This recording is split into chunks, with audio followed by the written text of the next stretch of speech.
Hey yo, welcome to Pushing Buttons. I am Frank, and of course, I am joined by Kyle, Hey everybody, and Kevin is on hiatus. He's MIA. Yeah, taking a he's long taking a nap. break. Yeah, the bear is hibernating, guys. All right, Yeah, but he's we're quite busy. He's running his own game store and recording 3 podcasts and working a full-time job while trying to buy a house. So he's a busy man. we're gonna link. By the way, we're gonna link up to PN Dub Games, which is his new company. He's firing up over there, which is already doing a really great job. Actually, he's already making some killer sales. Yeah, he's already made close to $500 already within Yeah, like 2 weeks. So that's great. that's Keep it awesome. up. Yeah, that is really good. I'm eyeballing Assassin's Creed 3 for Switch on his little shop there. I'm like, ooh man, I might be having to grab that. All right, let's go Hopefully ahead. he's giving you good pricing on that. It's already a pretty good deal. I know, right? Should I get like a friend's discount? No, I don't know. Hey, You would nice new think so. store, by the way. Today we're going to be talking about, I mean, there was just so many games announced recently. So we're going to be talking about all those games. And we're excited about a lot of them. Is there anything in particular, any event you think really stood out amongst the others? Well, let's see. We had Summer Game Fest, Yeah. Digital, Devolver Digital, and Xbox and Bethesda. And I think out of the three, Xbox and Bethesda killed it on They, Sunday. they really carried it. Yeah, I agree. They really did. So let's go. Let's finish off with a bang then, right? So let's go with those two smaller ones first, and let's go into that Devolver Digital one, which I have a lot of respect for this company. And in general, whenever they do produce something or bring something to us, I know that it's done with care and took a lot of time. Uh, Going over some of the games that they announced, it wasn't a lot of games, but it was some really cool ones. We have Colts of the Lamb, Angerfoot, Card Shark, and it's two more. The Plucky Squire and Skate Story. Which of these games is standing out the most to you? Yeah, out of the five, I really enjoyed the dynamic of gameplay in Plucky Squire. That looks Yeah, really fun. I love how you can blend in like a 2D storybook style, and then you yeah, can move out of that into a 3D space and even go into, like, say, a coffee mug and play on that coffee mug in 2D. It's just really clever. yeah. When it was in the beginning of the trailer, it looks like it's just going to be a 2D game, and even at that point, I was like, "Wow, I'm impressed by this. This looks really good." And then once you see the evolution of the game, like, "Oh wow, this is a whole new level of game." That I think I'm looking forward to this game creating many sequels. Let's see what they. I'm not even playing this yet. I'm already knowing that like they can like really invest and really. It kind of reminds me of what I first saw. What was the name? Sackboy, the PlayStation exclusive franchise. Oh, Little Big Planet? Yeah, Little Big Planet. There we go. Yeah, I have to think of Yeah. the character. But as soon as you saw that, you're like, oh man, this is gonna be a whole new franchise. I can't wait to see all the little things they make for this. It's gonna be really fun, and that's exactly what I'm getting from this too. The Plucky Squire. That'd be cool. We also have Card Sharks, which looks really cool. Is amazing, almost hand drawn art style. Um, it shouldn't be complicated. It's just gonna be fun. Yeah, and a Yeah, that's different already kind of out game. actually on Steam Oh, there we go. and Switch. So you can play it right now. And I'm gonna check it out eventually. I think it looks like a really neat, unique concept, like being able to cheat in cards, and there's like a narrative tied to it. So I think that'd be really fun to check out. Yeah. And then we have, I think, probably the main game Devolver's pushing right now is Cult of the Lamb. This was announced a year ago, but it's coming out on August 11th now. The art style, again, I mean, Devolver they know how to pick a project, and this thing looks really cool and wacky and fun, like Tim Burton esque. And so, yeah, I'm here for it. Yeah. Yeah, Cult of the Lamb looks pretty good. I think taking like the roguelike style and then incorporating like a Darkest Dungeon base building, resource management Yeah. on top of followers, I think that'd be a really cool game once it comes out. And the style of the game is just wacky, and I'm all for it. Yeah, I do like, yeah, the wackiness. It should be a lot of fun.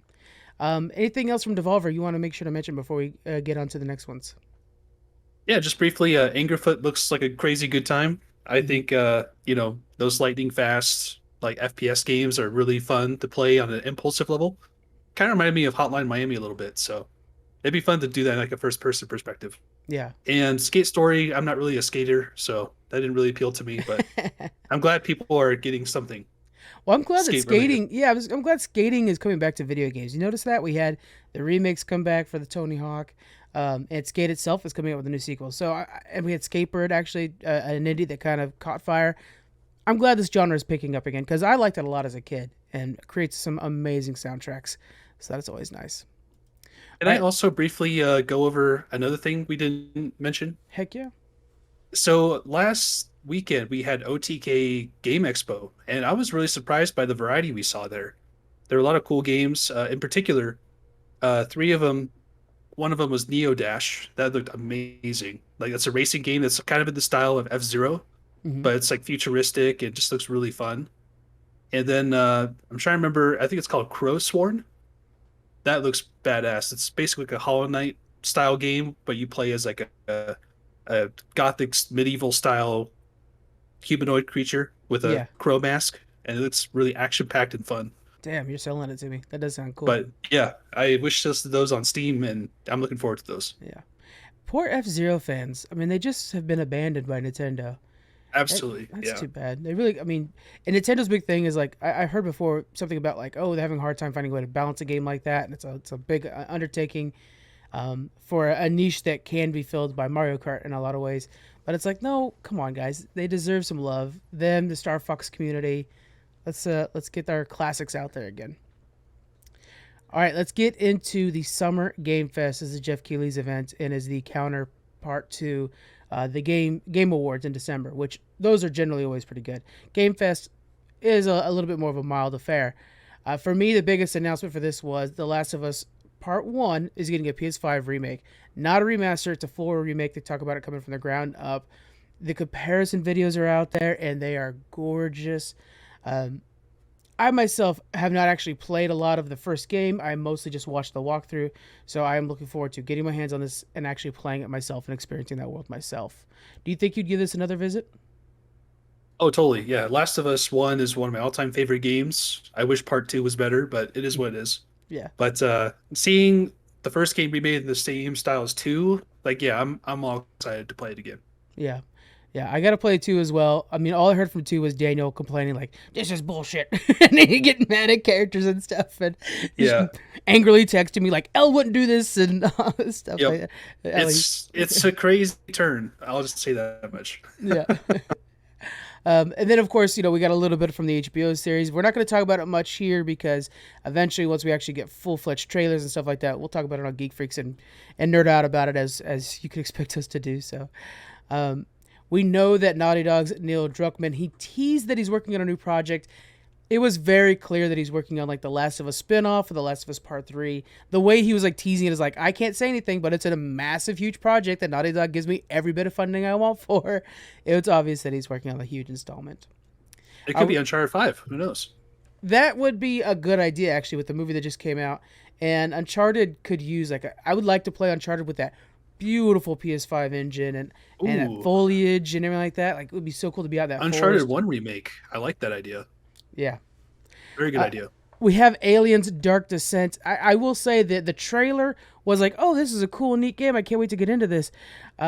Boy, that was disappointing quick when you see the gameplay, and it's just like, is this XCOM? Yeah. Again, it's just like they need to focus on what made games in the Alien franchise good. Like Alien Isolation is such an amazing game for the Alien franchise, and yeah, they just keep focusing on this squad-based cover shooter tactics style thing, and I'm just like, that's not what we need. We need more games like Alien Isolation. Which is a great game, yeah. And then just watching the streams for Alien Isolation and like horror created, and in that game you had to be quiet. It was really a fun combo. I feel like, do you think like these games are just more affordable to make? Is why we're getting so many of them. So they're like, hey, we're gonna make a game in the alien world. Uh, It's a way I to use just the think IP. I think it's more to do with like how easy it is creatively, because I Right, think anybody can make a game like this and it doesn't take a lot of effort. Whereas in Alien Isolation, there's so much attention to detail in that game, just with the world building and the diegetic UI and all that stuff. Like right, it just took a lot more effort to make a game like that than it is to make Dark Descent. yeah. Hopefully it surprises us. I'm always down to be surprised. I keep an open mind when it comes to video games, except Mm. for Among Us. All right, and then Marvel's Midnight Suns. We got a couple reveals for this. First off, Spidey's joining the team. I mean, talk about first off, this game is going to be another XCOM, right? It's exactly what we were just talking about. But Midnight Suns, comic book and stuff like that, it's opening up a corner of Marvel that's not explored very well, and the MCU hasn't tapped in yet. So it's something people can get into. But yeah, we got Spidey joining the team, and we see that not only is Venom joining the bad guys, but so is Hulk. We see a demonized Hulk, and he smashes. That guy's awesome. Looks great. Do you think you're gonna give this one a shot? Probably not. I didn't play Avengers or anything like that. Like, Yeah. I love the Marvel movies, but the games I just don't really care for, Mm. except for Spider-Man, of course. I gotta suggest you get a Switch or something like that. I think it's on Switch. Might be on everything else too. I think it's called Marvel Alliance or Ultimate Alliance, something like that. Oh, I've heard of that. Yes, Those are just fun. Pick them up, going around smashing people. It's a lot of fun. they're It's like a really the fun game. Gauntlet series way It back is when. like the Gauntlet. That's a great Right. comparison. Yeah, it's a lot Yeah. like the Gauntlet series, but with a huge roster. And yeah, sometimes it's just like, oh, you know what? I'm gonna go through with Spidey and get all the achievements going through with Spidey. It's a blast. I'm sorry, Teenage Mutant Ninja Turtles: Shredder's Revenge. We have a release date, June 16th. This is going to be great. We are going to stream the shit out of this. I promise you. I can't wait to show you guys this game through my stream. Um, June 16th. It's in 3 days. So yeah, we'll be getting our hands on it. And I think it's actually coming to Game Pass, but I can't promise you that. Keep an eye out for it. Sure will. Yeah. Saints Row did a real jerk move. They released a thing called Boss Factory. So the game's not coming out until August, but you could go into Boss Factory and create the character you're going to use in the game. That's all they released. That's the entire announcement, and it was very Interesting. disappointing. Yeah. Mm. When I launched Yeah, Epic, Games and I was like, Fest in "What? Yeah!" general. And oh, well, this is it. Yeah, Game Fest overall was pretty light on announcements. Like for me, Yeah, what really perked my interest was Layers of Fears, which is going to be like a remake of the first two games in the yeah, one. That sounds cool. And Fort Solis looks pretty neat as well. It's got Troy Baker and Roger Clark you're right. from Red Dead Redemption voicing characters in this thriller. So it's a sci-fi thriller too, which Hmm. is right up my alley. And with that voice talent, I'm there. I'll be checking it out at least for that. And then like the big thing I want to make sure to announce, guys. I know you've been waiting. I know it's marked on your calendar, and you're like, you wake up every morning praying it's gonna happen. Yes, Goat Simulator 3 is here. It's on its way, and you guys can rejoice. And this time it's based off of Dead Island 2, so it's gonna be I was going to zombified. say, I was looking more forward to Dead Island 2, but I'll Yeah. take Goat Simulator 3, I guess. Yeah, but it's gonna be all Dead Island stuff, zombies. I played the first Goat Simulator, and it is what it is. It's you're just a goat, and you're getting hit by Just a silly cars. time. Yeah. Anything else from the Witchfire? By the way, I'll shout out Witchfire real quick. Oh It yeah, was Witchfire. announced in 2017, and it looks like it's like a good idea. It's just that we haven't seen anything from it for so long.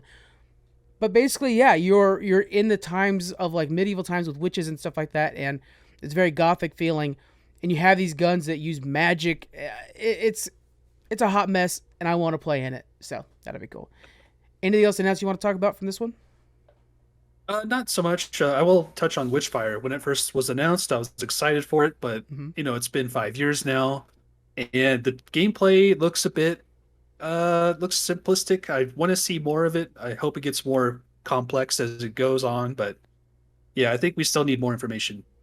Yeah, yeah, that's fair. It'd be good to get some more gameplay and stuff like that as well. You're right.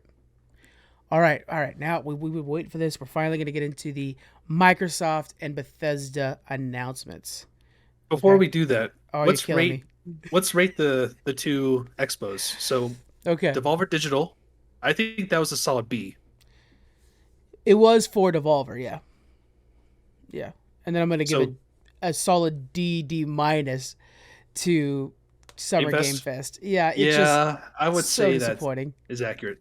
I mean, aside from Last of Us remake, the other Yeah. games announced were kind of like, okay, sure, but then compared to what we're about to get into, yeah, it's definitely a D. It's hard because when we have E3, which is what these are all replacing, right? Yep. When we have E3, which by the way is confirmed to be in full. I mean, this is a promise from ESA. It's coming back next year, and we'll be there, guys. Geek Freaks gets invited, so we'll be there as media. But anyways, when you have them all together, say Devolver has a mediocre run, yeah, but you're talking about 3 days of game announcements, so it just gets washed in there. So yeah, that Last of Us announcement from Game Fest would be washed into everything else and be like, that was really cool about Last of Us. And Last of Us isn't having to carry everything else it was announced with. It's just that Last of Us was really cool from those announcements. And I think that's something that we're really missing here because now it's like, hey, we're gonna give you all of our attention now. Don't let us down. And it's, I mean, we're easy to let down as gamers. All right, let's go and get into the Xbox ones. We're gonna go chronologically for this one. Redfall. We got to see some more footage of this, and me and Kevin were streaming this together, and you actually were watching, so we got a little bit of reactions from Kevin as well on this. And he brought up a really good point. He says this is what he thinks Back for Blood should have been. What are your thoughts from the gameplay that we saw? Yeah, Redfall looks interesting. I know that Arcane, they're a developer that makes incredible games, and Mm-hmm. I kind of want this to be more different from Back to Blood or Back for Blood. Back for Blood, yeah, Back for Blood, excuse me. And I think it looks really unique, but at the yeah, same time, I'm worried that it's going to take that Left 4 Dead style gameplay and not really go far with it. It does look like there's a lot of variety with the characters and how yeah. they're created and Even the their tool unique set looks very skills. unique. Yeah. Right. Yeah, it kind of reminds me more of Borderlands than Back 4 Blood or Mm-hmm. Left 4 Dead, which, that's great and all, but we've already played those games. I feel like this is more the same. I don't think it does too much differently to set itself apart. But I think Arcane is one to go above and beyond. Yeah, Kevin compared it to Rainbow Six Extraction, the latest Rainbow Six game, with everybody having unique tools and stuff, which I thought Mm. was a fair comparison. And then I'll add to that Valorant, a way the Valorant has very unique abilities and stuff. I'm willing to give it a shot. It's a weekend worth of fun. I will say, going Yeah. forward, two things to keep in mind, guys. Everything we're going to announce from here on out. First off, is going to be revealed, or I'm sorry, is going to be released within 12 months. That's a nice little thing. Second thing, it's all on Game Pass. So if you have Game Pass, you play it for free, right? Day one on Game Pass. Day one on Game Pass. Here we go. Hollow Knight Silk Song. What are your Hell thoughts? yeah. Yeah. Wow. I was stunned that we actually got a trailer for Hollow Knight Silksong. Wow, this game is shaping up to be amazing. Yeah. I'm beyond thrilled because Hollow Knight is such an incredible game, and Silksong coming to Game Pass day one, that's huge for Xbox. Like It holy is. crap. Like the gameplay trailer for this, it's gonna be an amazing 10 out of 10 game. Like no doubt. Team Cherry will do it. Yeah. Amazing game. And I think this kind of game, like with Ori and the Blind Forest and all that, Blind Force, yeah. They do really good on Game Pass because it's like, look, for the price, I could get the game. I could get Game Pass. It's a lot of that kind of comparison, and then I could try it. Although I've been meaning to play whatever High on Life and stuff like that. So you're like, yeah, let me do that. It's perfect. And then for somebody like me who's like, I know I will never beat Hollow Knight, just as I never beat an Ori game, but I love the first few hours that I play the game until I hit the wall. Um, that's perfect for me. Otherwise, I know I wouldn't buy Hollow Knight just because, right away because I know that I don't have a chance. But I get to experience that beautiful, tight gameplay and just the surroundings and a little bit of story I get in the beginning because I get to try it out for free. Can't beat that. That's perfect. Yeah, the blend between gameplay and aesthetics and environment and music, sound design, like this game is just beyond good. And, we don't have a release date. That was a bit of a gut punch. But, we did get confirmation via an executive at Microsoft saying, this will be out within 12 months. So that's exciting. It's like, finally, we get to play this game soon. I can't wait. If you were to release this game, when do you think you would release it? I don't think it'll come out until next year, probably in February, March, April. I'm thinking that's when it'll be out. Yeah, yeah. You think it's gonna be that long? They've been working on it forever. That's what kind of They bugs me. Is have. it's like, I shouldn't this be out already? unintended, yeah. That's Yeah. been bugging me too. All But right. I'm just beyond hype for this. I know Yeah. I shouldn't be after Cyberpunk, but man, I cannot wait to play this game. It'll be worth the wait. I think is one thing we could definitely Yeah, say. Yeah. absolutely. All right. For a surprise hit though, something that we've been talking about that's kind of surprised all of us is the oddly weird game called High on Life with talking guns. And the guns, Amazing. many of them are voiced by, famous VO people, but this is created by Rick and Morty co-creator Justin Roiland, and his voice is who you hear right from the get-go. Uh, I'm happy to have Justin Roiland's mind in this game, just because I know he's gonna make it a fun game to play. It kind of gives me Psychonauts vibes, where it's just joke after joke. Um, but with Morty's voice. You know, that's the voice we hear. What do you think about this game?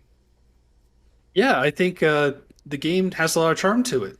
You know, with the Ooh, good. different variety in weapons and how they have their own personalities and how they interact with enemies. Like the one that stood out to me was the knife. You know, going stabby stabby. You Oh know, god, that was great. Such good timing. And like he brought yeah. up the knife and you just hear like that, hello there. And he started stabbing with it. That You was know, so that's funny. as players. You know, that's kind of how I would anyway imagine my knife to talk. So hey, you know, that's Yeah. great. Hello there. High on Life. I again, it's great that it's coming out on Game Pass because if it wasn't, I was probably gonna play it anyways. It looks like a hoot. Now here is something. Okay, so first off, I know you guys who are not League of Legends fans wouldn't care, but I think is an example of what Game Pass can bring beyond just like, oh great, basically a free game. You know, Riot Games and Game Pass and Xbox are teaming up.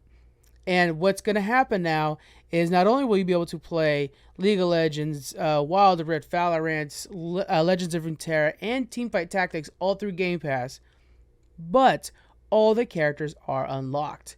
That is That's huge. humongous. Yeah, that's crazy amount of value for Game Pass. How many hours do you think? I mean, it's hard to even justify. To unlock every character in League of Legends alone. I mean, I couldn't even quantify how much that means. I've got Yeah, I I've mean, got at least $1,500 in that game unlocking skins and characters. You know. I haven't played any of these games, so I can't speak as an authority on it, but I Yeah. imagine that's a huge boon to everybody who's been hesitant to get into the games, such as myself, Hmm. to just jump in and get to the same level as everybody else who's been playing over time. Well, you know it'll be available in July. If you do want to try League of Legends, I'd be happy to try it with you because it's been.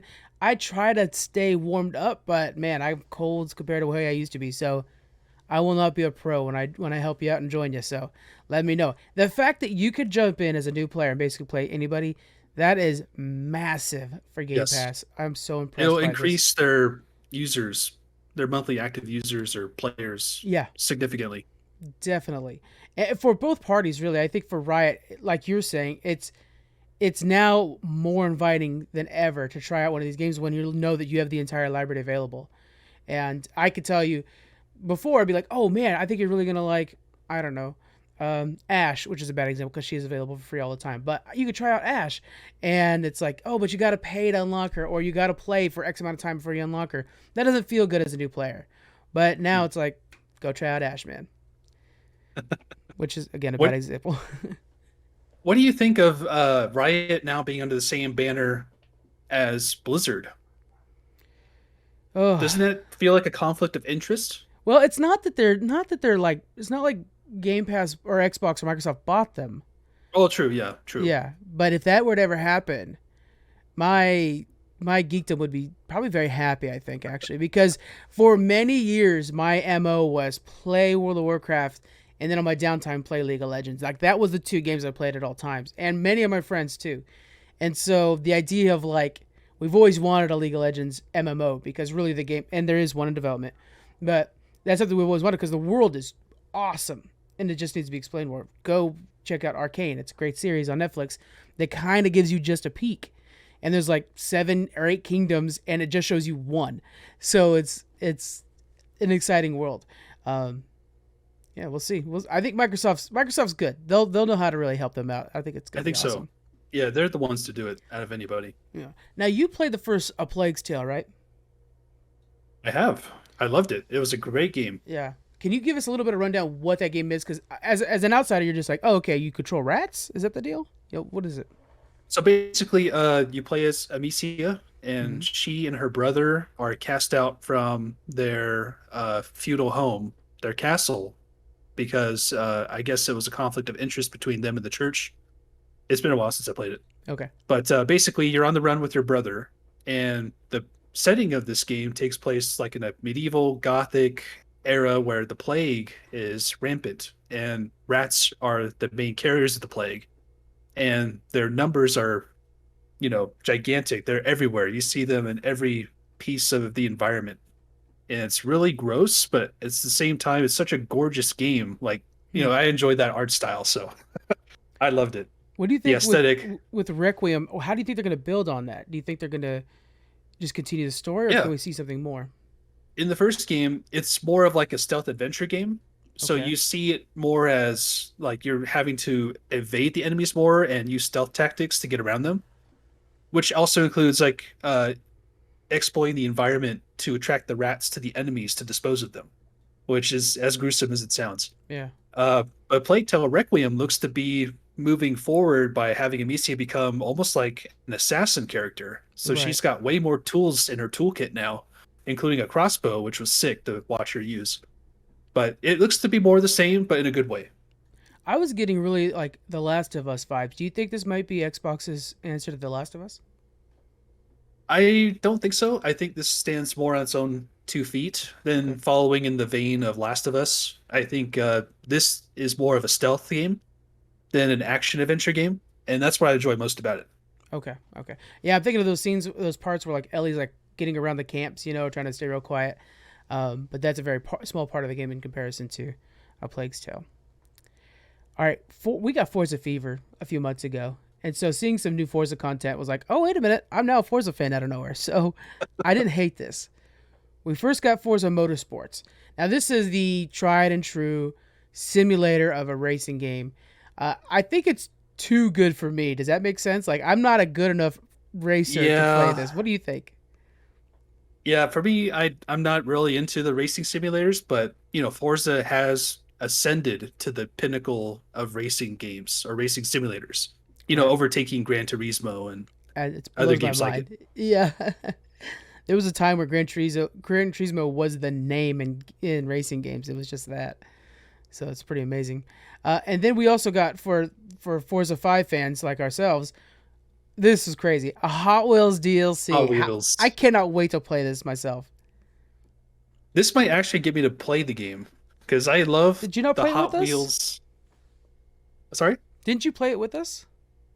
No, I never played Forza Oh Horizon no. 5. Okay. I played it Ooh. with Robert in his garage or his living room at the time before I moved from Oregon. Mm-hmm. And, it was what it was. I Yeah. enjoyed it, but this looks to take what I enjoy most about racing games, like the arcadiness. Like, Yeah. I love racing games like F-Zero or Mario Kart, and this looks to make it 10 times better. So I'm really excited for it. And not only that, but the Hot Wheels games are always good, right? But Yeah. now you're adding the definition, the quality of a Forza game to it. Those two worlds, it's just so neat. It's like a super high definition of Toy Story. It's like, what can we do with this? That'd be really cool. As for simulators, we got Flight Simulator. Just a couple Yes. updates here. We've got helicopters. We were going to have gliders, which will be a whole new way of controlling an aircraft. And then, of course, available now, you can get a Halo Pelican, which, if you guys have been Badass. watching the Halo series, is prominent in that series. Uh, Yeah, this is a game I've been needing to check out as well. I really feel like Microsoft Flight Simulator is, really the only game of its kind nowadays. yeah, I mean, it's celebrating its 40th anniversary. Amazing, amazing milestone. Yeah, and it makes me feel very old that games are that old now. It's just a stand up game all around. I've played it a little bit, and as I'm watching the trailer, and I say this every time I watch one of the trailers because they're always absolutely gorgeous. Is I need to re-download that and just get back into it again. Mm. It's a fun way to spend your day. Now, Blizzard fans, sit back. First off, if you guys Here we got your go. if you got Yep. your pushy buttons bingo card, go ahead and mark off Blizzard. Uh, Overwatch 2 has an announcement day. So that's the good news. And it's coming October 4th. Not too bad. Just in Early time for access. Halloween. What's Yes. that? Early access. Early access, yeah. So, basically meaning don't cry if it's bad condition, because that's what that basically means. With this, we got a reveal for the Junker Queen. If you guys are fans of the game, or especially the shorts that they release, you're familiar with the Junker Queen. Now she's an actual playable character. That'll be cool. Now, here's a part that concerns me, Kyle. The PvP in this game is going to be free to play. Mhm. That worries me. What do you think about them going free to play on this game? Well, compared to Overwatch 1, I think it's the right decision. You don't Really? want a barrier to entry for the sequel multiplayer because you want as many people to play as possible. Yeah. And, there's been a lot of I would say negative press on the beta, how it doesn't really change much of anything. So like why spend another $60 to play the same game? I think Blizzard was smart making it free to play. I see your point there. That makes sense. And the fact that, yeah, it doesn't change much. And the part that does change is that they're adding PvE, and that part of the game Yes. still costs money, much like Fortnite. That'll be Fortnite actually has a monetized. Yep. PvE part, just nobody plays it. And so we have it with this now. That's a really good argument that I haven't really thought about. I'm always concerned about, like, well, I know how the battle passes work, and free to play means battle passes, and I always feel pressure to get into it. Um, I'm hoping, excuse me, that's fucking cough. I'm hoping this game still stays high quality, like I know it to be right now, and the community for Overwatch is a little less toxic than a lot of other shooter communities, and I think that's because it was just a pay to play game, and I think free to play is going to invite a lot of jerks in, so that part I'm I can concerned see about that. as well. You know, No, that's true. I think that's Overwatch's biggest problem is balancing that community with their expectations for a sequel. yeah, Because, there's such a unique and I would say very vocal community of players. And if you upset them, you'll lose them. So you got to really find the delicate balance there, a fine line. yeah. We'll see, Blizzard. You guys are right on the cusp of greatness or failure. You guys have been. Yep. This is it. This is your chance. You or die time. Yep, it is 100%. Aura History Untold, brand new game revealed. This game, it looks like a clone of Civ 6 from what we see. It's basically a cinematic trailer, so we don't really get a lot of gameplay out of this. Um, the idea is, though, is that you're recreating history, but you get to change the events of it. But that's essentially what Civ 6 is. You've played a little Civ 6. I think we played it together, and We did. you weren't a big fan of it, if I remember correctly, right? Yeah, RTS Sim, or no, they're called 4X games, right? 4X. That's I was thinking 4X. 4D. Yeah. We were talking about it in Geek Freaks, and I was like, I think there's a 4D. That can't be right. Yeah, 4X. You're right. Yeah, it's not my cup of tea, but I'm happy for, people that enjoyed these particular types of games in this genre. Yeah, It looks like a fun time. So really unique spin I think on it's the formula. Microsoft that's like, look, we want to own a Civ 6 game, so I think they're just gonna make their own now, and more competition means more. What's that word I'm looking for? Oh my god, I'm blanking out. I'm gonna edit around this part. More competition means more. What is the word I'm trying to think? More competition breeds more complacency. No, no, the opposite. More competition breeds more Oh my god, I cannot believe. diversity. No, I just fully fucking blanked, man. I know Ingenuity, what you you know what I'm mean. saying? Anyways, I'll just. More competition breeds more innovation. That's the word. More Got it. competition breeds more competition breeds more innovation. So I'm happy to see this game. Moving on to the next one here. All right, Kyle, have you played Elder Scrolls Online? No, I haven't. So take it away. Well, I will say, as an MMO player, I'm always out there for the MMO. But you also are an MMO player, so that's why I was I wondering am. if you had delved into this world yet. Have you played Skyrim or anything like that? Uh, I, I'm going to push your Oh, buttons. oh, I oh, think we are taking Elder your damn Scrolls. fucking nerd card away right now, my friend. I do not like the Elder Scrolls franchise. I Oh think my god. it's bland and uninteresting, and the gameplay is mediocre. So have at it. The Geek Squad's coming to your door right now to pull your geek card. It is gone. Oh my goodness. I would love for you to try this game out. So here's the deal. For ESO, for myself, Elder Scrolls Online, we all played it because, there was a time when we were all playing WoW and they were like, oh, this is going to be the next WoW, so let's go play this game. We would do that every time and it never worked. But this was one of the closest to it. It was a lot of fun, and after you got used to the new settings and what your character can do, it did feel like playing an Elder Scrolls game just in a third person. And every expansion so far has been impressive in what they deliver. I have not returned for the expansions. I have only been keeping a keen eye on it to understand where the games are developed. I do that for Final Fantasy 14 and all their other MMOs. And Elder Scrolls Online, while the community is not huge, they are dedicated. And so seeing that there's a brand new expansion coming out with the High Isle and it looking like a fun new expansion where you have a whole new port city and it just looks cool. So all around, I think this is pretty neat. It's coming out June 21st. And if you're an ESO fan, you guys should be happy. And if you're not an ESO fan, this is your chance to give it a shot. I believe the base game is like free, if not almost free. So try the base game out, and it's a refreshing version of an MMO. I will say that is nice. So going from that, should we go right into Fallout 76? Here comes an MMO that I couldn't care less about. See, this is the opposite for me. I haven't played 76, but I love Fallout Yeah, way more than I do Elder Scrolls. So really. I do. I I do. I'm generally always the opposite of that. Wow. Okay. So what do That you could think be an about interesting the? topic for another time. That's a yeah, fantasy versus sci-fi. There you go. Well, what do you think about Fallout 76: The Pit? What are your thoughts on this? I haven't played it, but I'm happy for again the players. They're getting more Yeah. content. It's coming soon in September. That's great for them. That's about all I can say. Yeah, I will give Bethesda props because it would have been really easy just to be like, we never made that game, we're walking away, kind of thing. But they have stuck with it to really redeem the game. And again, talk about a small player base. That game's got a really small player base.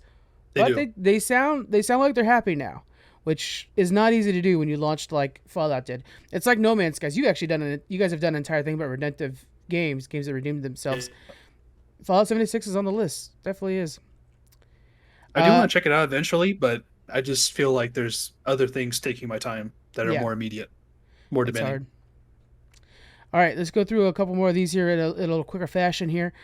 Arc 2, if you played Arc 1 and you're still on board, you're going to pick up Arc 2, what can we say? It looks like it's more the same. The dinos now have different armor on them.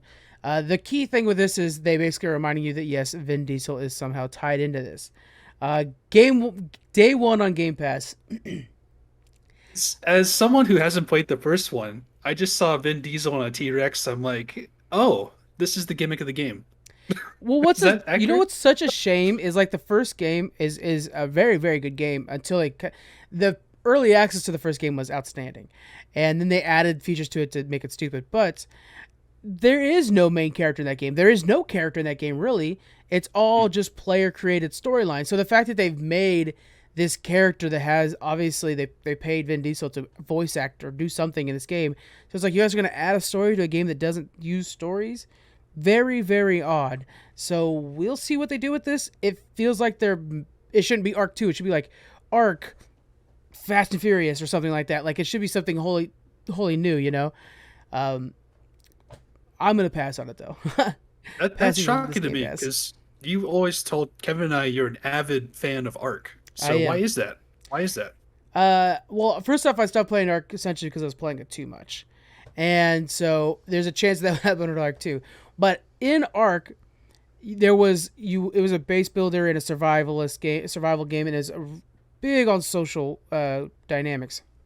Mm. There was a point where like in the version I played, you would get metal buildings and metal armor, and you were using guns, but they were kind of like the pump action gun. They were a little bit slow, Mm. and that was ceiling. Then eventually they added a tier above that was like sci-fi, that was like alien armor, alien guns, and it just changed the way the game felt so I see. dramatically. Mm. Yeah, it was very very odd, and I don't see a reason for me to come back. If they were to do our classic, be more tempting, right? Like if they were to do that again. I was gonna say in the vein of WoW Classic, Yeah, exactly. or yeah, I can see your point of view. Yeah. Yeah. So yeah, there's no way they're going to release a game that's retro. So we're not going to see that. All right, Scorn. I know you're hyped for this. Oh Tell us about it. yeah, we finally got a release date, and man, it's looking good. Like for those who are not aware, as poor Debbie was. By Oh the way, yes, we were watching the sign language version, and yeah, Debbie was what we deemed the female translator. and she was a champ. I don't know what your real name was, but Debbie is who we called you, and you did a wonderful job. She did a wonderful job, but her visceral reactions to the content speaks what Yeah, that speaks all. yeah, it was Uh, great. the gameplay looks amazing. It's been delayed to hell and back, but we finally got October 21st. That's exciting. And of course, this is all based on H.R. Geiger's art. So that's super exciting to me as a fan of the original Alien trilogy and all Hmm. that stuff. Like this is going to be a nightmare fueled venture, and I can't wait to be a part of it. I said it during stream, and I'll say it again right now. I look forward to watching Kyle stream this game. I'm not going to touch it. I Yeah, we'll have to make sure the 18 plus rating There we filter is go. on, just to be sure. BioShock is like as scary as I get, so we'll go from there. Now we're going to a game that I'm excited for. None of you guys were. Flintlock. The Siege of Dawn is a third-person action adventure game, um, and it's RPG, and it's coming early 2023. Now, to kind of give you an idea of what to expect in this game, you're using melee weapons and short-range pistols. I think, and there's some magic abilities there too, like a teleporting companion, and you work with companion, and you can teleport through it. I think in a bit of a stretched version, this might be Microsoft's answer to Assassin's Creed. In the combat, if you look at just strictly the combat, that's Assassin's Creed, modern Assassin's Creed combat. That teleporting ability could be the traversal that we see with Assassin's Creed, like climbing up on walls and stuff like that, could kind of feel like this. I think this is because what we're seeing from these games, I don't know if you're getting that vibe, I definitely am, is it looks like Microsoft is seeing what's doing really well at EA, at PlayStation, and at Ubisoft or whatever, and they're like, let's make that. And I think that's what they're doing. I think they're making their own versions of it. What do you think, based off the Flintlock trailer? What did you not like about it? What wasn't selling it to you?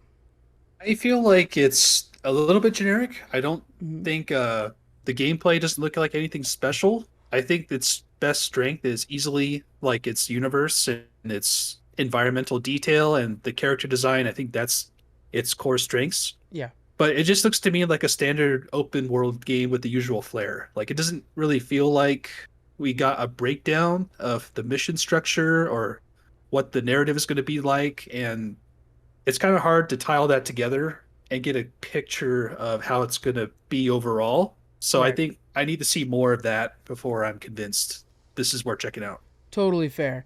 Yeah, everything that I'm excited for were things that you kind of piecemeal together based off of the little bit we saw from the combat.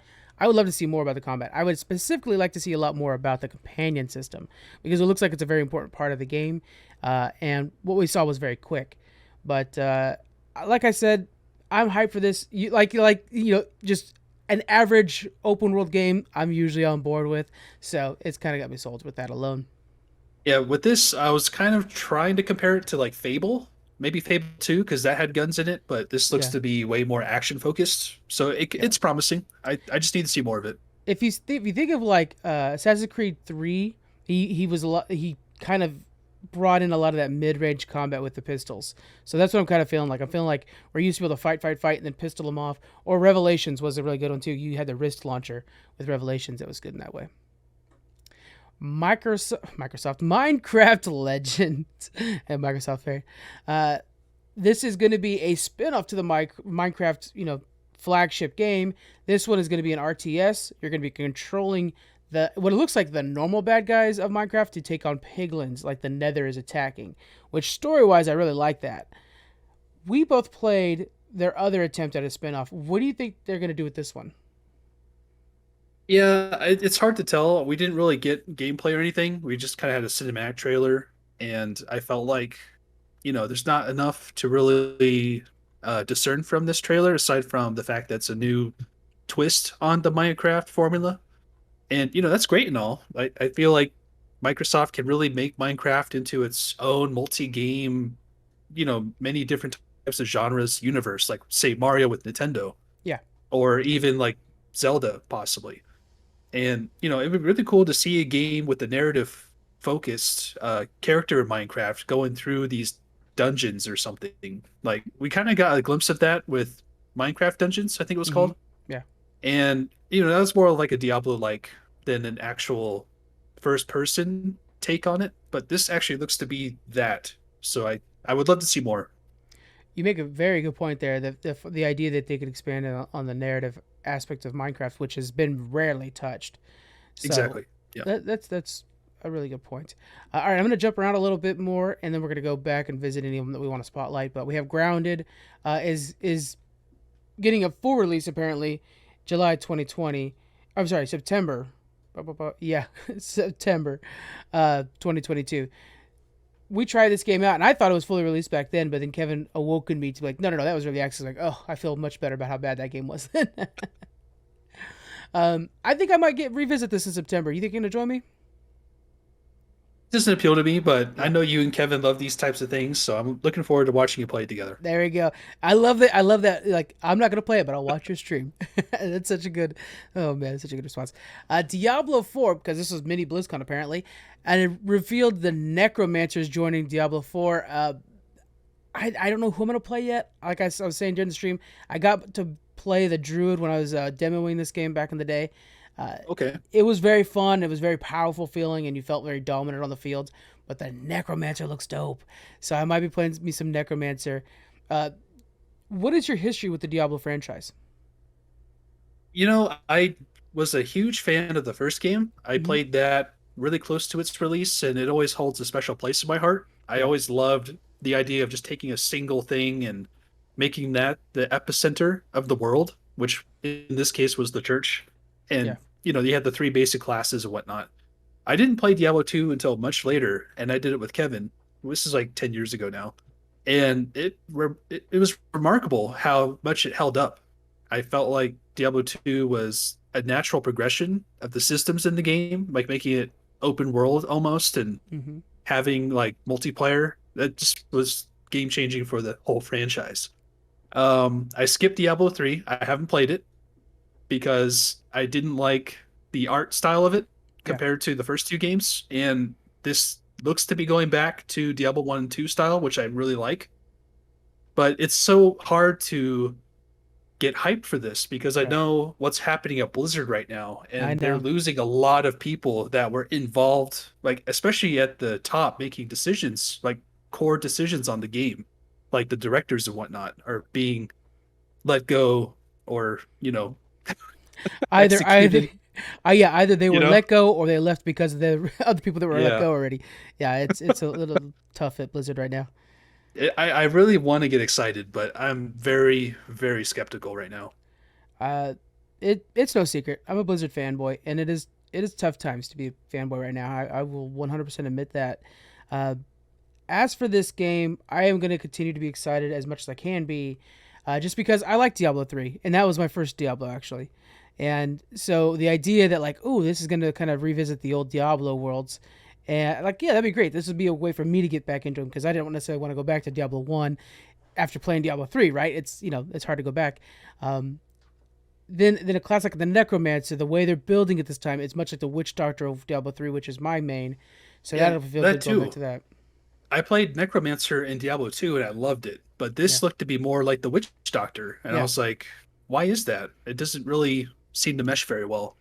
Yeah, and it's odd. It's odd because in Diablo Immortal, the game that's currently on beta for PC and available on mobile, again the Necromancer is much more like the Witch Doctor, which was very odd. But hey, whatever. You're gonna change the name. I'm still gonna play the same class, basically. For me, they are doing cross play, cross progression, so you can play on your PC and your Xbox That's and cool. your That's very cool. PlayStation and Switch. All of it's gonna continue going. Uh, we'll see. They're promising PvP again. It's something they promised in Diablo 3, and let me check. Oh, that's right, it's still not there. And so we'll see if they can deliver it this time. I'm not gonna hold my breath on that one. Uh, might possibly be the biggest announcement for me. I'm not gonna lie. Sea of Thieves has got a huge new season coming up. Season 7. It's coming in July. We here at Geek Freaks play it often. It's kind of one of our pocket games that we all play together. Some of us play together. We need to get more people playing it. One of the big announcements and something we've been wanting since day one is now you can customize your ship more so than ever. You can customize the interior and stuff like that, and it stays with you. You even name the ship. It stays with you.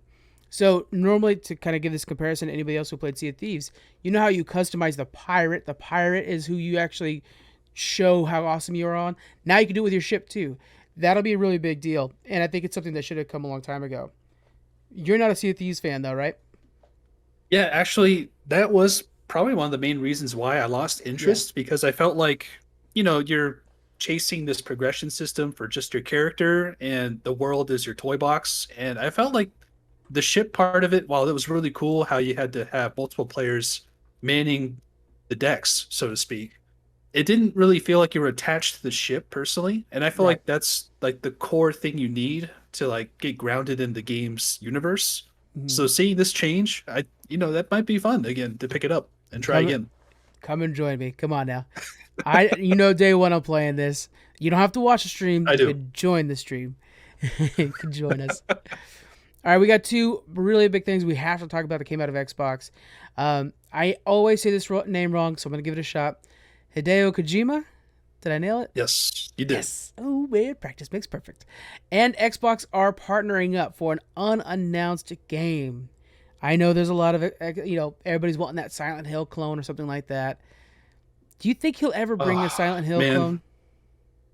Well, I think after PT and how successful and really viral that became, I think it's always been at the back of his mind. Like I've always wanted to see that from him. Yeah. Like not wait, I loved parts of Death Stranding, but at the same time I hated playing it because it Hmm. was so cumbersome. Yeah. And I really want to see him go in a totally different direction and embrace something like a horror game. I think he'd be really good at it because we've got glimpses of that in the Metal Gear franchise. Yeah. And I think he's the one to do it. Like if he really wanted to, he could go out there and make any game he wants. But I feel like a psychological horror game would be right up his alley. And I'm excited to see what that would be. What do you think about him bringing Metal Gear or a Metal Gear clone, right? We can't necessarily say Metal Gear to Xbox. Do you think that's something that they're missing? Not particularly. I Yeah. think after Death Stranding came out, I believe that was also on Microsoft, their consoles. Hmm. And, we I feel like he just needs to do something totally different now. Yeah. Something drastic for his career, because it's kind of been elevating to this point. Like we've seen his natural progression as a director in Metal Gear, and then being let go from Konami unexpectedly. And now he got to make Death Stranding, which was totally his own creation. And I feel like the next step for his career would be to explore different genres and creatively try new things. Yeah. Yeah. And you're trying to look at what holes Xbox has. Horror, I don't know if it's necessarily a hole, but it's definitely a place that they could fill in. Well, I think Scorn might be their new cornerstone for horror. That game looks so freaking creepy. But Yes. Kojima's gonna nail it. We just know whatever he's gonna do is gonna be he's gonna nail it. It's gonna be a hit, and we're all Yep. gonna be playing it. You never know. Maybe the big announcement was that Death Stranding 2 is gonna be exclusively to Xbox. they want to shake the We'll world with see. that one. All Hopefully right, not. and then what everybody's talking about is No Man's Skies 2. I mean, no, Starfield. Uh, Oh, and before we get to Starfield, can oh, I what do cover you a got? couple more Yeah, things? yeah, of course, go for it. All right, there are a few indie titles Yeah, that excited me personally. yeah, The first one being the Untold, or excuse me, The Last Case of Benedict Foss. yeah. Wait, let me Beautiful do that game. again. There's a few indie games coming out. The first one that caught my interest was The Last Case of Benedict Fox, and this looked like a Metroidvania style side scroller that took like uh, H.P. Lovecraft elements of horror Yeah, and making it into like a limbo-esque game. And it looked really cool, really unique. yeah. Beautiful, And beautiful visuals. speaking of Limbo, Cocoon was announced. This was Mm. from one of the designers of Limbo. This looks incredible. I can't wait to play it. It looks very unique for what it is. I can't really describe it well, so go watch the trailer. It looks Yeah, really cool. And then we also got As Dusk Falls. It's like a 2D character on a 3D environment, and it's a really unique art style. It kind of like, reminiscent of a graphic novel yeah. being drawn in real life. So it looks really neat. I don't know if it's for me yet, but it could be fun with 8 people, multiplayer for eight That's the people. part that throws me. I wonder how they're going to do that because basically you're playing alongside 7 other people. You can, and it looks like each of you guys are going to get a unique storyline out of it. That's a heck of an undertaking for a game to be able to do. Yeah, there's just a lot of neat, unique titles that they've announced. We got Wolong Fallen Dynasty, a Neo or Dynasty Warriors type of game. Yeah, I didn't really do much for me, but it's good for people that like those somebody was types of excited. things. Yeah. I think I missed Ravenlock and Mhm. Erebin Shadow Legacy. Can you speak more to those? Uh, let's see. Ravenlock was the one that it was very nice looking. It was like this highly defined 3D world, but everything was like small pixel art within it.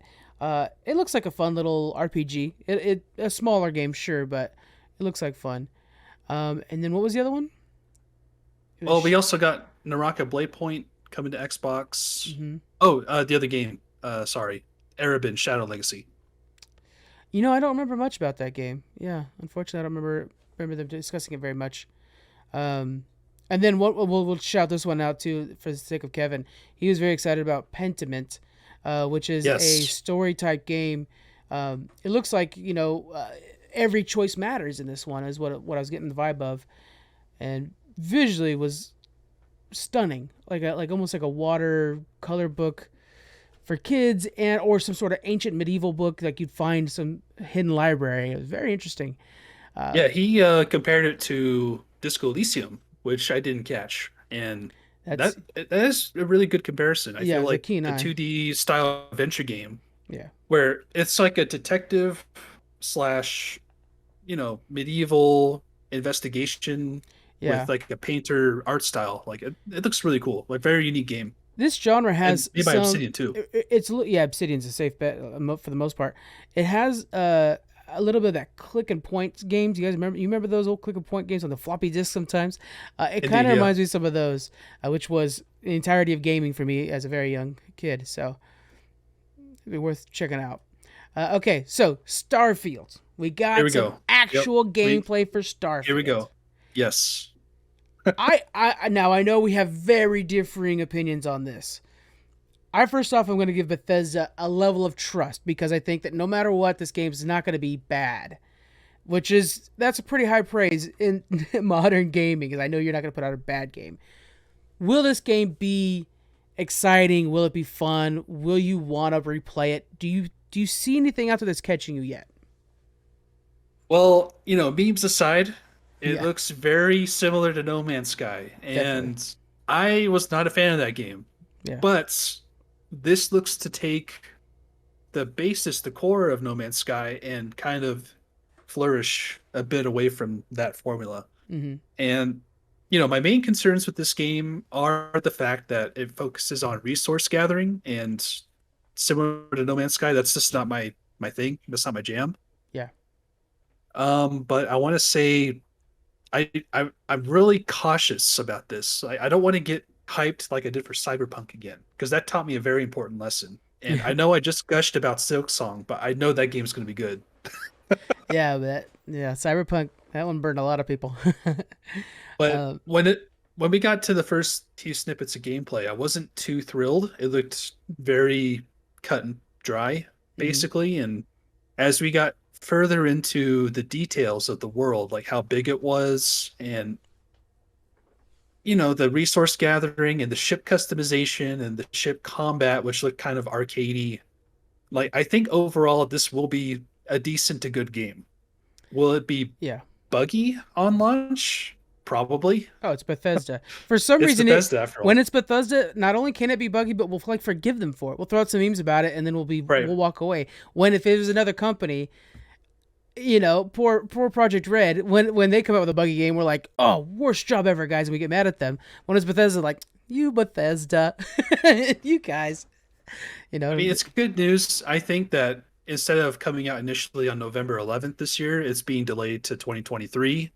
I think that's a great move because it sets it apart from the rest of the big releases this yeah, year and gives it more time to iron out those bugs. Uh, yeah, I think it's very, very promising. It's going to be trying to deliver a lot, yes, especially with the idea of 1,000 planets in 100 universes. Part of me thinks that's going to be a lot of procedural generation. So I yeah. don't know if that'll be like as detailed as say like a narrative focused planet. Hmm. But what do you think? Well, when they were showing like this is the solar system, and like they were saying like on a planet you can land anywhere and walk around anywhere on a planet, and like this is your solar system. I was like, that's impressive. That is really really cool. You guys built these worlds. And then they pan that camera out, and I was like, okay, this is a bit much. And I'm thinking of like Homer Simpson backing into the bushes, like I'm getting out of here. Um, and then even Kevin called it out. It's like, yeah, it's just going to be a lot of repeated lands. And I'm like, but and I told myself, and I told him as well, you know, I trust Bethesda to do a better job than No Man's Skies did with that. And I still do. But then like at the very tail end of the trailer, they were showing like the land changing a lot, and then I'm like, that's this mountain with snow on it. That's almost the same mountain with trees on it now. I was like, okay, yeah, this is gonna be it's gonna be rough. And wildlife. That's one thing that No Man's Skies had to work on too. Is the wildlife has to be different on each of these planets, which we didn't see Mm. any wildlife that I can tell. Oh no, we did see in the beginning of the trailer, but how is it going to be the same wildlife on 1,000 different planets? Unlikely. So I trust you, Bethesda. Now, now live up to it. You know, that's There's a where I'm lot at. of I agree. I think there's a lot of unknowns still. Like there were a lot of things that got my attention and got me excited. Like the character creator looks incredible. Mm-hmm. Like I know it, that's pretty much a bread and butter thing for Bethesda games, but Right. this one actually looks interesting because I can now insert myself as an introvert. So that's cool. Yeah. I like that a lot. Yeah. They're. It's like they're adding. So, like, if you guys remember in 2011 in Skyrim, the level of detail you could do to create your own character was unseen before. And then if you think of like those Fallout games where you could kind of create a character that has weaknesses and strengths that really kind of felt unique, it's like they're combining both those parts where we get to create these really unique looking characters, and then we have these characters where it's like, yeah, I'm a farmer that's out here trying to explore something like that. And that's the other things. The story is very interesting in the fact that we are part of a small faction that's trying to explore and answer questions while the rest of the galaxy has turned to piracy essentially and is warring with each other or whatever. I kind of wish I could be one of the pirates. We'll see how I could manipulate the story because space pirate, that's my jam. So we'll see if that could be changed or not, or if you're going to be stuck in rails. It's Bethesda. I'm Hoping, assuming you can kind of change it up a little bit. yeah, I'm hoping the former. I think the robustness of the character creator as well as the ship customization will allow you to have a lot of freedom in the game, and I Yeah. think that will be its biggest strength. And I think we are have base building as well. And the way they phrased it, Yeah. I know, but the way they phrased it, I almost think we're gonna have many bases, as many as we want. So the base building might be more so like, oh, you know what, this planet's a little far out there. Let me put down a house and make sure I got crafting stations and stuff like that out here, so that when I'm traveling out this far, I have something. That's a little more useful than it is like, hey, these are the things. You have this one snapped area that you could snap in whatever crafting bench you want. Those don't feel rewarding. They feel like I'm just filling in a questionnaire. Uh, this looks like it could be more robust. I'm hoping it's not Fallout 4. We'll see. Yeah. As a Fallout fan, I didn't really enjoy that feature in Yeah. Fallout 4, so I'm not really too keen on this version of it in Starfield. Hmm. And one of the things I enjoy about Fallout is the gunplay. I love the action combat with the gun mechanics and all that. And Starfield looks okay. I don't think I'm quite sold yet on the gunplay of Starfield. Oh, really?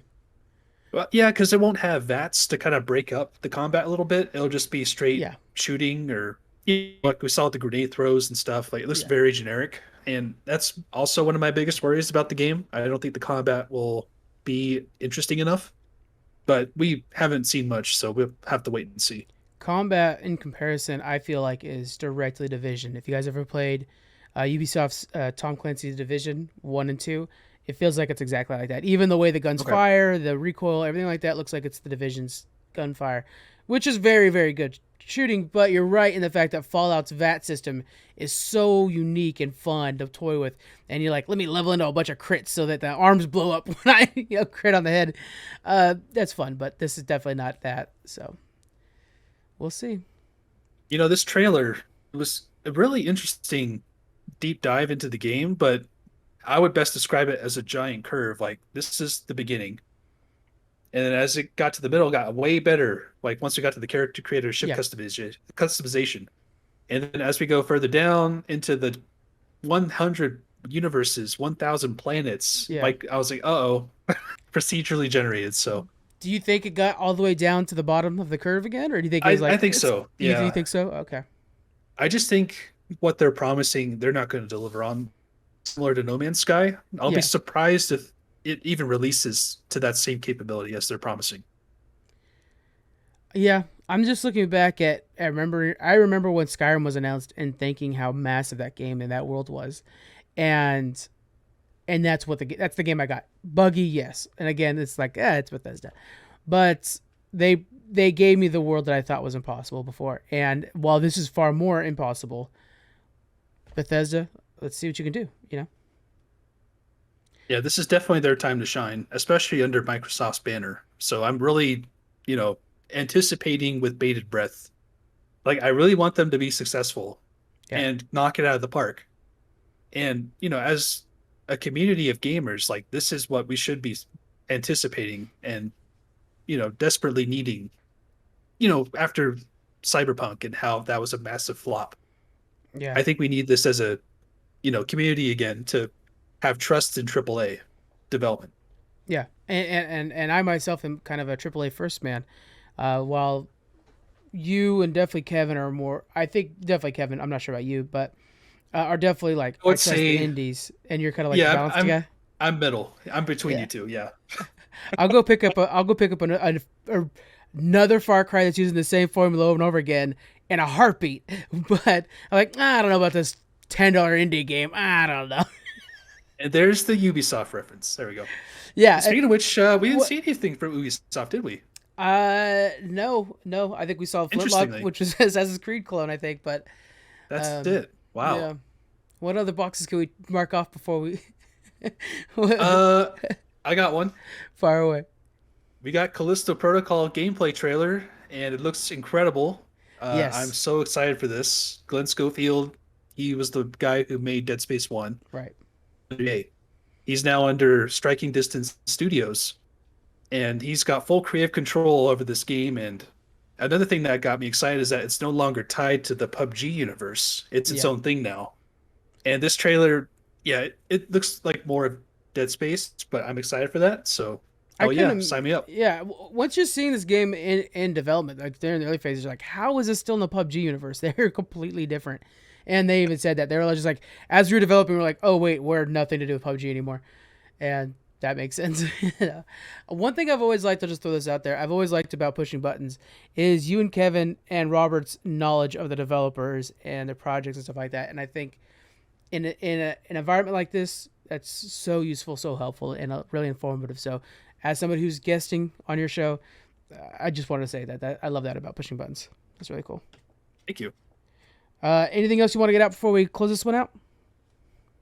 Uh, we don't have Capcom because we're actually recording on the Monday, Yeah, so I'm maybe we'll watching the mention that timer for in that. Geek Freaks Yeah, news next week Monday. So keep an ear out for that.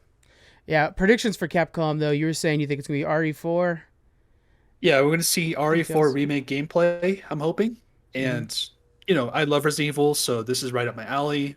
I think what Capcom can really do well is convert that super cheesy, you know, action romp that Resident Evil 4 was, like Yeah, tongue-in-cheek humor, and actually make it into a serious version, which I think would play off better with their recent direction in the remakes. yeah, I would love to see that as a fan, like a different take on it.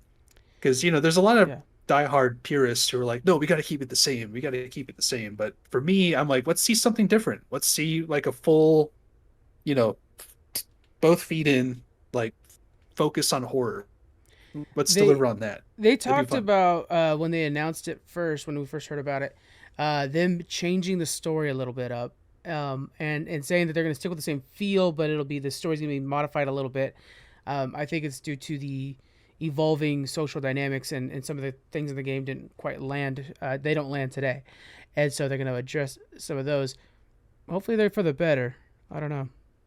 Aside from that, we'll probably see more Street Fighter. Street Fighter characters. I'm sure we'll get more character reveals Show and me Blanca. That's all I care about. That's my main.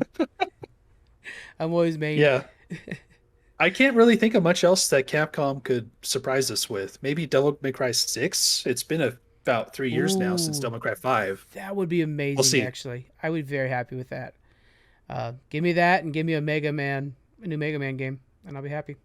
There you go. All right, guys. If there are any announcements, they'll be on our TikTok, and then they'll be on Geek Freaks after that. So we'll see you guys then.